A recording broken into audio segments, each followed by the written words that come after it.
আচ্ছা, ঘটনার ৬ দিন হয়েছে। ৬ দিনের মধ্যে মোট ২১ জনকে গ্রেপ্তার করা হয়েছে এবং তারা সবাই সরাসরি জড়িত ছিল। এটাকে আপনি মানে কোন অ্যাঙ্গেল থেকে ফেলিওর দেখছেন এটা বুঝতে পারছি না। ২১ জন তো কম সংখ্যা না। আর ডেভিড ইমন, আপনি যেটা বললেন, গ্রেপ্তার হয়ে সে যদি জামিন পেয়ে থাকে, জামিনটা তো র্যাব পুলিশ দেয়নি। তা আমরা কষ্ট করে কোনো আসামি গ্রেপ্তার করতে ৬ মাস ৮ মাস সময় লাগে, ট্র্যাকিং করতে করতে তাকে তার বিষয়ে তথ্য নিয়ে অ্যারেস্ট করতে। এরপর সে যদি জামিন পেয়ে যায়, সেটা তো আমাদের হাতে না। এখন জামিন পাওয়ার পর আবার তার পেছনে সেই একই পরিমাণ এফোর্ট দেওয়া শুরু করতে হবে। তো এটা আমাদের জন্য আসলে কাজটাকে আরও ডিফিকাল্ট করে দেয়। তো এখন আপনি বিচার দ্রুত হলে হয়তো এই ধরনের ঘটনাগুলো কম ঘটবে। বাট আমরা আমাদের চেষ্টা অব্যাহত রেখেছি। ওই জামিন পেলে আবার তাকে ধরার জন্য চেষ্টা করি। এখন কিছু তো করার নেই, কারণ আমরা তো আর জেল ডিক্লেয়ার করতে পারি না। তো এটা আদালতের সিদ্ধান্ত, মহামান্য আদালত ভালো বোঝেন।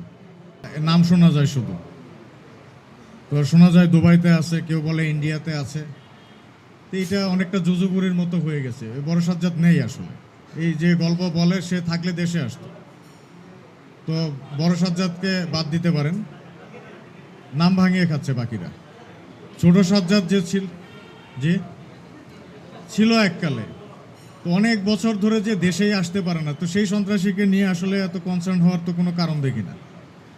তো বাংলাদেশে যে আছে ছোট সাজ্জাদকে আপনি ঢাকা থেকে গ্রেপ্তার করা হয়েছে, সে জেলে আছে।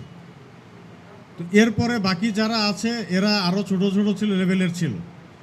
তো কেউ না কেউ তো একটা দেশে, 18 কোটি মানুষের দেশে দুর্ঘটনা, ছোটোখাটো অঘটন, চাঁদাবাজি এগুলা ঘটবে। আমরাও রেগুলার আমাদের কার্যক্রম যেটা পরিচালনা করে যাচ্ছি।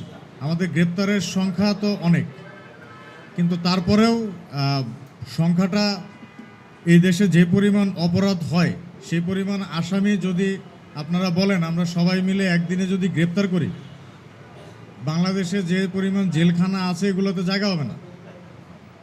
আমরা চেষ্টা করছি, বাট তারপরেও কথা হচ্ছে যে আপনার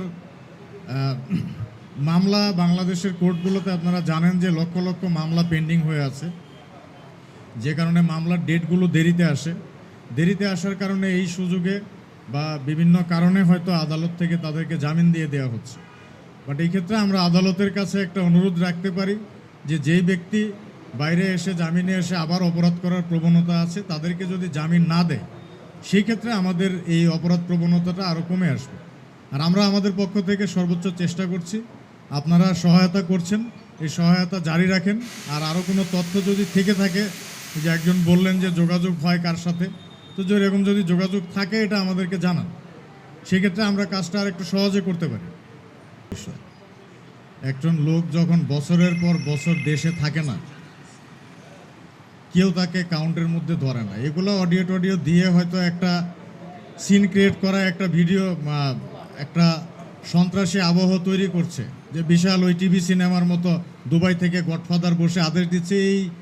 সে এত বড় গডফাদার হলে বাংলাদেশে আসতো, দেখা যেত, আপনারা দেখতে পেতেন, আমরাও হয়তো অ্যারেস্ট করতাম, এরকম কিছু ঘটতো।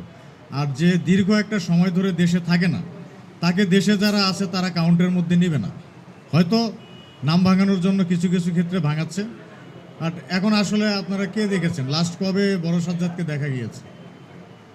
তো বিদেশে বসে কাজ করছে, আপনারই তো একজন আত্মীয় 10 বছর বিদেশে থাকলে আপনি তাকে ফোন দিবেন না, তো এটা স্বাভাবিক বিষয়। তো বড় সাজ্জাদ নিয়ে কনসার্ন হওয়ার দরকার নেই। দেশে যেগুলো আছে এগুলোর ব্যাপারে তথ্য দেন, এগুলোকে গ্রেপ্তার করার চেষ্টা করি।